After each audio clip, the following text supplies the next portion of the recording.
আজকে আমি দেখাচ্ছি জামাই পিঠা কিভাবে বানানো হয়।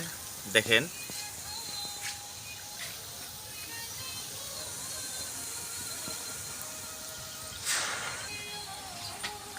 তো বিশেষ করে জামাই পিঠা নাম শুনলেই একটি বিশাল আকর্ষণ এবং খুবই সুস্বাদু। এই পিঠা খেতে অনেক মজা। দেখেন,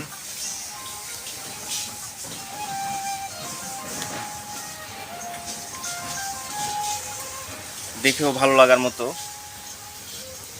তো আমি দেখাই কিভাবে জামাই পিঠা বানানো হয়।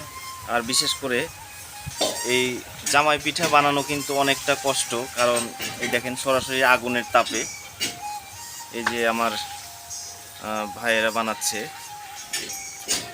বিশেষ করে এখন তো বাংলাদেশে রোদের তাপমাত্রা প্রায় 40 থেকে 42 ডিগ্রি।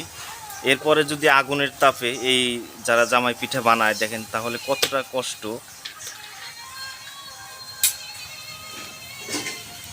তো অনেক কষ্ট করে কিন্তু এই জামাই পিঠা বানাতে হয়।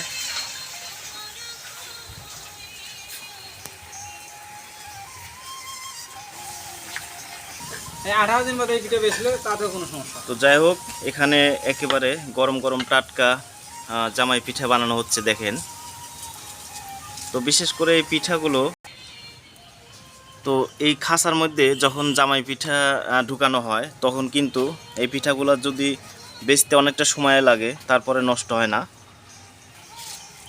তো এখানে এই মুহূর্তে ভেজে পিঠাগুলো সাজানো হচ্ছে। দেখেন, অনেক ভালো লাগার মতো সুন্দর।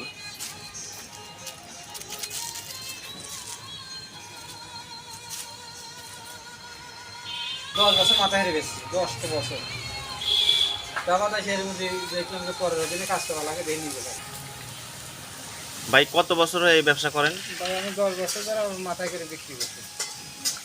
এখন আপনি নিজেই মহাজন না? হ্যাঁ, আমি নিজে এখন মহাজন আছি ভাই। আল্লাহ বানাইছে, আমি বানাইনি। আল্লাহ তো আপনার প্রতিদিন কত পিস পিঠা বিক্রি হয় মোটামুটি? 3000 3500, কতদিন ভালো হলে 4000 যায়। বাহ, অনেক পিঠা বিক্রি হয়। না, আপনার পিঠা আমি নিজেও খেয়ে দেখলাম, অনেক টেস্ট ভালো লাগলো। আমি দুধ দিয়ে বানাই, দুধ, চিনি।